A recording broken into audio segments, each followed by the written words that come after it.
Hi guys, this is GSMDome and I'm here with a review of the beautiful Google Pixel 10, the basic version. We've already reviewed the Google Pixel 10 Pro XL and now it's time for the small model. So if you want to purchase a Xiaomi 15, Galaxy S25, the basic iPhone 17, there is now an alternative to them. This one has a small diagonal, by all means, 6.3 inches. It's very easy to handle but quite heavy at over 200 grams. It receives a telephoto camera with 5x optical zoom, which is something that the predecessor didn't have. It's even periscopic if I were to look at this model here. That's a welcome extra. However, it still keeps the Tensor processor, this time made by TSMC, not Samsung.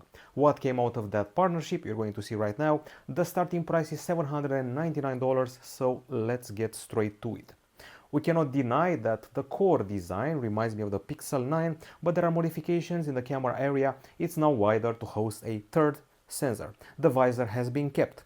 And the build is excellent. As I said before, it feels like a pretty heavy phone, but it's compact and filled with technology to the brim. It's got a flat frame, as you can see for yourself, a slightly protruding back camera. It comes with Gorilla Glass Victus 2 protection at the front side and as well as the back side. The frame is made of aluminum, and while the backside is glossy, it doesn't draw as many fingerprints as you'd expect. There are other color versions here, and before we get to that, I should mention the 8.6 millimeters in thickness and the 204 grams weight.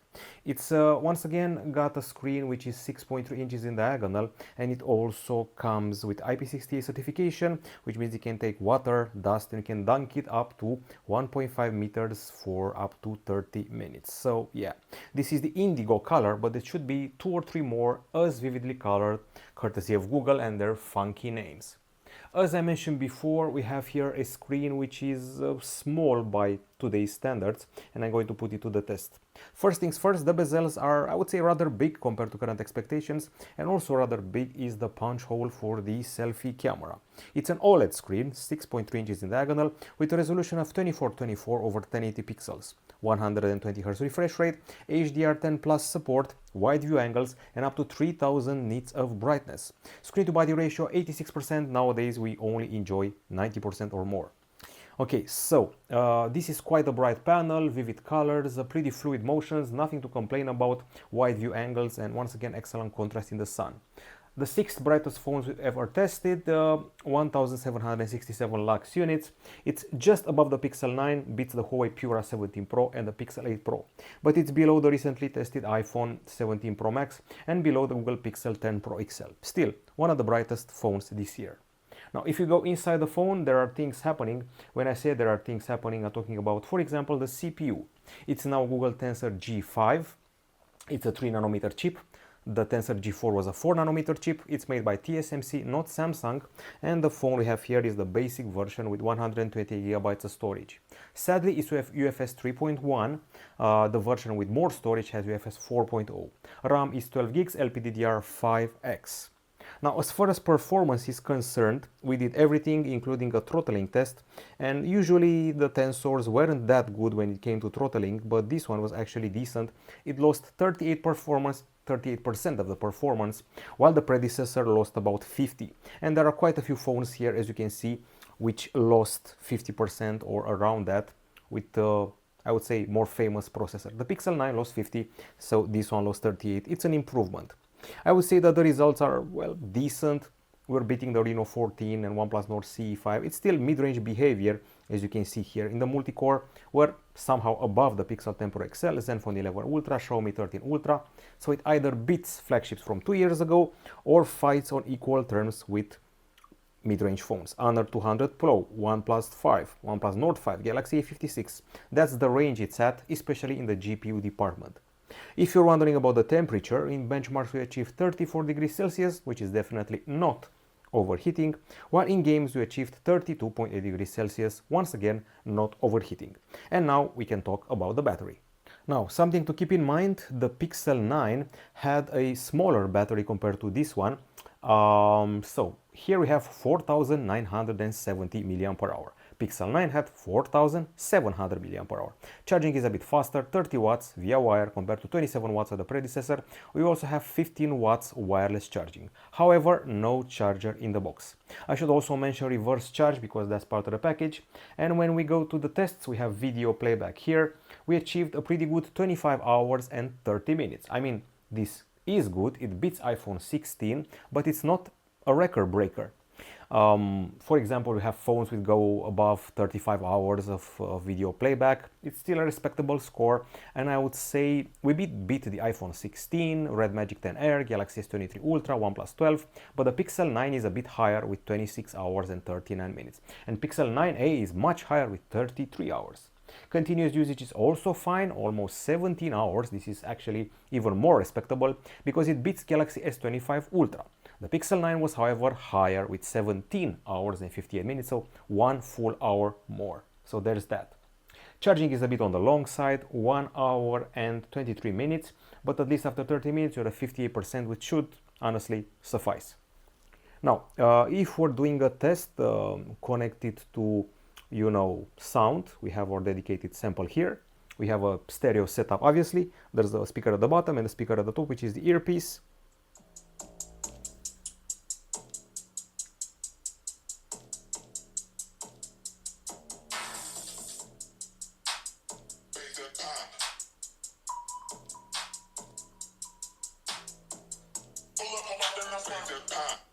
Okay, so I would say the volume is decent, not a record breaker. The bass didn't impress me that much, and when you have songs which are bass heavy, at top volume there can be some distortion here and there. If you keep it at 80%, you should be more than happy with the performance. Okay, so this is the volume power. With a typical acoustic sample, it was 80.4 decibels at the top and 81.2 at the bottom. Pretty good stereophony, definitely not a record breaker. I'm used to seeing phones with 85 decibels, so it's actually at the bottom. With testing 600 phones, 524 is not a high spot. In multimedia is doing a bit better, 95 decibels. So let's see which company it's in. At 95 decibels, it should be around the let's see something more. Galaxy S24 Fan Edition is around here, Z Fold 4, Z Flip 6 and Moto Razr 50 Ultra. That's the level we're at. I think we're done with the acoustics. We don't have an equalizer here, so let's talk about the cameras. There have been some revamps here. The only camera which has been kept is the selfie shooter, 10.5 megapixels at the front side. At the back, there are changes. We have a new addition here. It's the telephoto camera, which is a 5x optical zoom, 10.8 megapixel sensor. We have a main 48 megapixel camera with dual pixel PDAF and optical image stabilization. We have an ultra wide camera, which is rather modest, 13 megapixel with PDAF, and finally the telephoto I mentioned before. Now, keep in mind that the predecessor had a setup which involved a 50 megapixel main camera and 40 megapixel ultra-wide camera, so some people could feel that there's been a sort of a downgrade, if we can call it that way.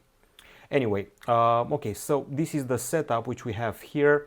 We talked about the telephoto, we talked about everything. And I should also mention that the back camera films up to 4K 60 frames per second. There is a single zone laser for autofocus. There is the LED flash here. There's Ultra HDR, pixel shift, best take, and you can shoot videos in 10-bit HDR. If you saw a review of the Google Pixel 10 Pro XL, we have the exact same options and features. There's panorama here, there's night sight, there's a photo mode, and these are the extra options included. We have night sight, which can be set to automatic or activated, top shot, motion photo, and more. As well as if you switch to the video, you have these options: flash, resolution, frames per second, 10-bit HDR, stabilization of 3 types, pitch enhancement, and more. Blurred videos are part of the package, panning as well, portrait add me, so you can add yourself into a group photo, long exposure, and action pan if you want to do a more pan shot. Of course, there's the camera coach here, which should advise you when capturing stuff. Well, it should be a more interesting scenario than this one. Usually gives you advice on how to capture various things, like a tutorial using Gemini. And now let's go straight to the samples. Okay guys, so let's talk about the photos and videos taken with this handset. First things first, I'm going to refer to the selfies taken with the phone. At first sight, I would say they're quite good, although they have a sort of watercolor-like experience. The quality is fine, however, there's too much processing of the face. That's what I was left feeling here. Even though the sensation of depth is pretty well represented, there's plenty of detail, it feels over-processed to me.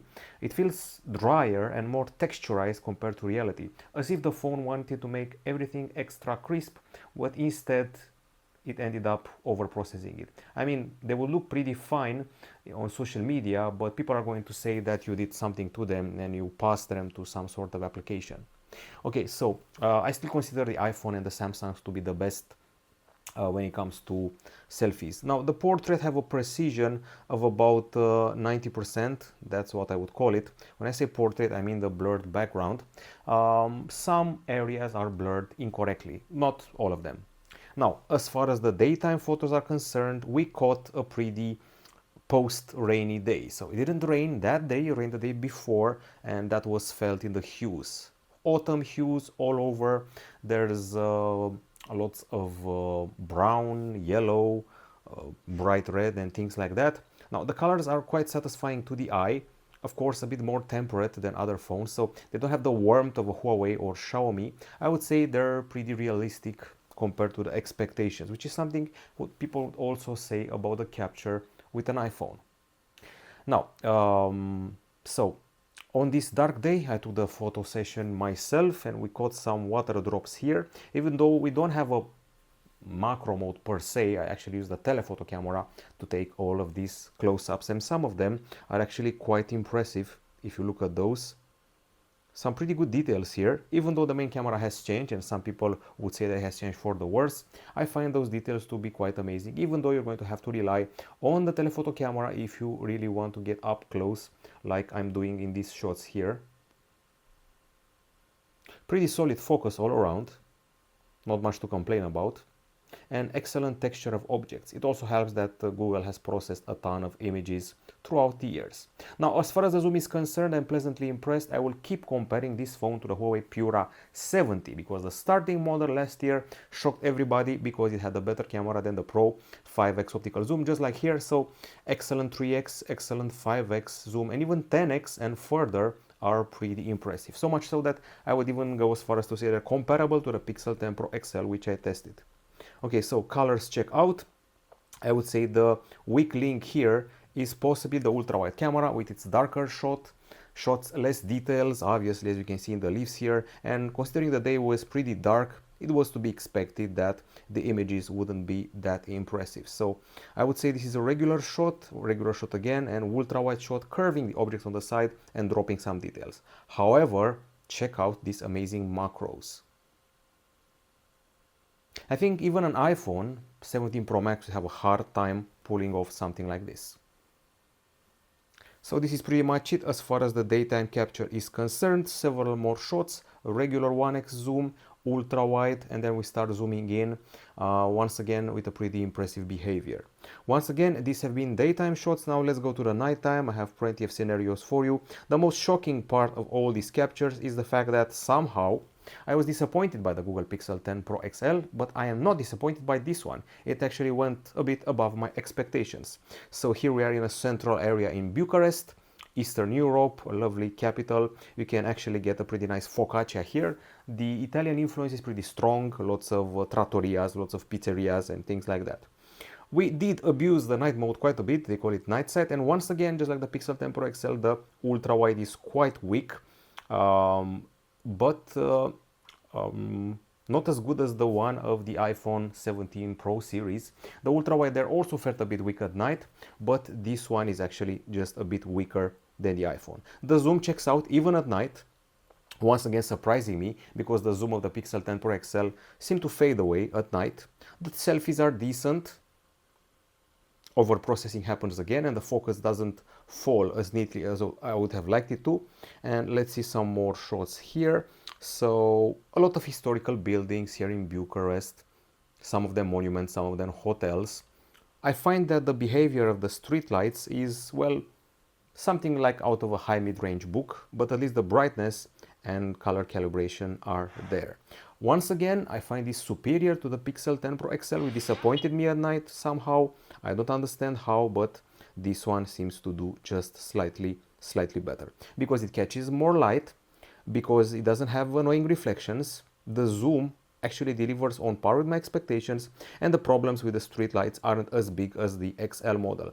I would also have to mention something here, the fact that it's a pretty accurate camera, except for the ultra wide, which feels like the weak link again. And now let's talk about the videos. As usual, videos are split. When I say split, I mean by category. So this is what a selfie video looks like. A bit of processing here as well. 4K 60, good enough to post on any social media. Nice depth of field, nothing to complain about. Then we have this stabilization test. Walking around in beautiful fall, lovely colors by the way. However, a bit more muted than what you would achieve with a Samsung or a Xiaomi or a Huawei. It banks on realism. Once again, stabilization test, flawless, zero problems here. Okay, let's see what else. We also have a focus test, quite accurate. I would say more accurate than the latest Xiaomi, Samsung, and maybe even iPhone. Xiaomi 15T Pro and Galaxy S25 FE come to mind. This appears to be just slightly more accurate. Okay, and here we also have some beautiful scenario and a zoom test.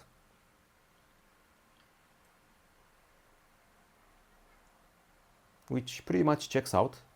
At 5x, at 10x, it's okay. Don't go past 10x. Don't have any reason to, but things are amazingly clear even at this value. There's also audio zoom in case you want that. So I'm pretty impressed by the capture during the day, nothing to complain about. Now, when it comes to the low light, we have plenty of shots like this one here. And just like the Pixel 10 Pro XL, quite a few reflections, but excellent zoom. You will feel the difference between the steps when zooming in. Some noise may appear when you do the higher level of zoom, especially if you're below 5x. If you're exactly at 5x, you should be happy with the result. Once again, a video. Stabilization is decent during the low light. Reflections aren't as many as I saw on the iPhone 17 Pro series, which have clusters of reflections here and there. Pretty nice clarity in 4K. And colors are just as muted as they were during the day. Okay, and I think we should have another one, maybe this one here. No, I showed you already. And maybe this one. Ascending and descending some steps. Probably the stabilization is the best part of the filming. I cannot help but say it, I feel that somehow, I don't know how, this phone is superior to the Pixel 10 Pro XL in night capture. Now let's talk about connectivity. I would say that in the connectivity field, we're doing about the same as the predecessor. I'm talking here about Wi-Fi 6E. It hasn't moved on to Wi-Fi 7 yet. There's Bluetooth 6.0, which is new, GPS dual band, GLONASS, Galileo, BDS, QZSS, and Navic for global positioning. There's NFC for payments, and at the bottom USB-C 3.2 as the port here, obviously 5G. We have satellite connectivity and emergency services. The calls were pretty loud and clear via the earpiece at the top side, and we also have speed test here with a couple of values to show you. Okay, when it comes to 5G, in the center of Bucharest, we achieved an amazing 938 megapsecond download and 127 megapsecond upload on Wi-Fi 678 over 816, so everything runs just fine. We also have support for eSIM, Android Auto, and of course Quick Share. You can find all of those special settings here in the connectivity. We have a Pixel Watch 4 paired, Pixel Buds 2a paired, excellent interconnectivity all around. Now, when it comes to the software, this is one of the first phones on the market to come with Android 16. Things are getting weird with Android over the past years. They're launching it in the summer. Galaxy Folds are coming with it first ahead of the Pixels. It's a bit weird. So Android 16 in a pretty stock experience with everything that Google has to offer. We have Material Design, third generation here, and you can feel that in the interface, particularly if you look here at the quick settings, which are a bit more cramped and not as well organized as they were on a, I would say, Galaxy S phone with One UI 8.0. We're getting 7 years of Android updates, which is quite nice to see on a non-Samsung phones. It has become the norm nowadays among big phone makers. Now, if you look at the quick settings, there's a very subtle blur happening here, and the subtle blur also appears in the notifications area if you look really closely. We also have always on display and live updates, and we also have real-time notifications like a ride-sharing order or food delivery. When it comes to the fingerprint scanner, it's embedded here in the screen. I would say it's quite snappy and fast to unlock the handset. I use mine without any sort of unlock, so yeah, best protect yourself with an improved unlock method. Actually, let's actually set it up in front of the camera because I don't want you to feel neglected about that. So security and privacy, device may be at risk, device unlock, fingerprint, pin, fingerprint, and face. It's actually pretty cool for me to do this in front of the camera. Okay, and start. This is where the fingerprint scanner is. Pretty handy, in my view. Maybe a bit higher than I'm used to.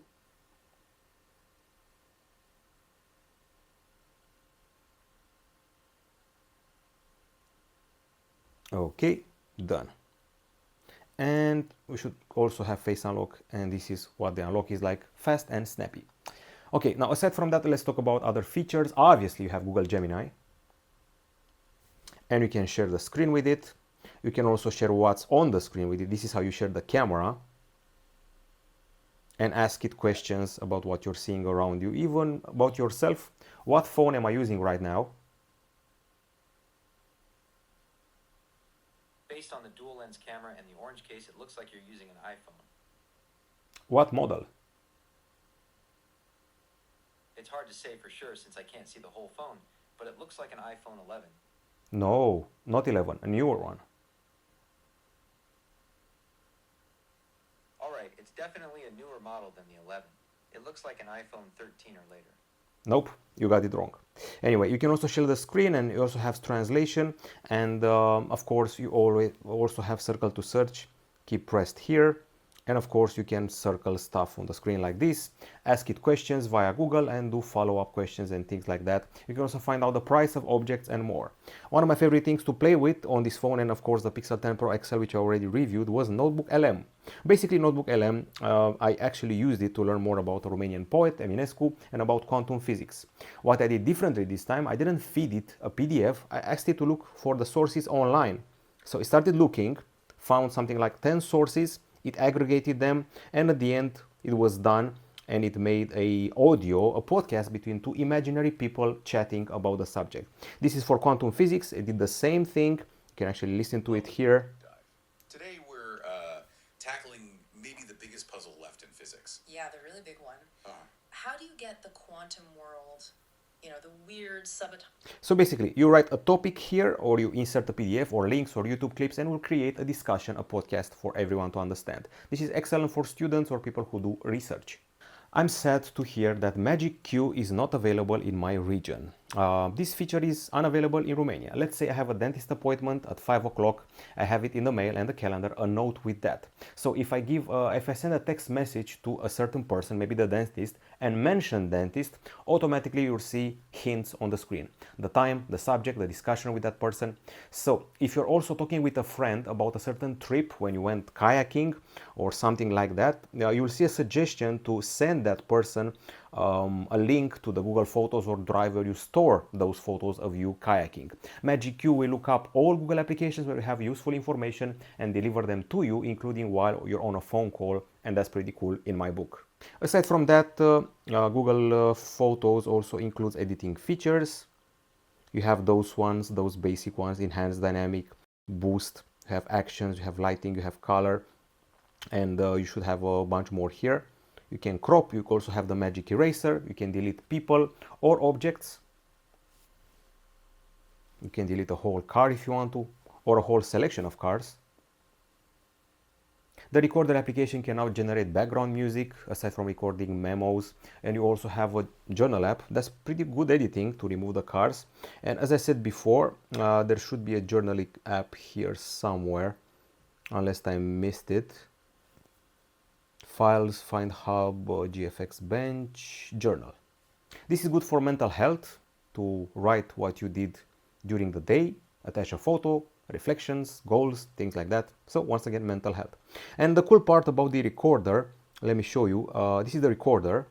You can also have auto transcription, audio search. It works offline, and you can also add background music if you're an aspiring rapper.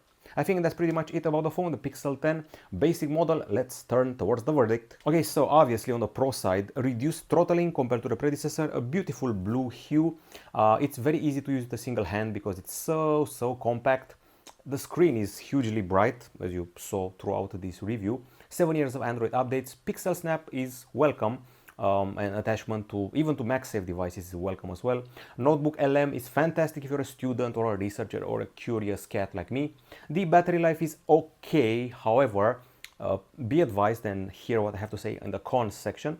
Pretty fast connectivity, I have to say, and camera coach is quite useful to give you suggestions on what to do in your photos. Perhaps next year we're going to see it in the videos. I actually expect that to be the next logical step.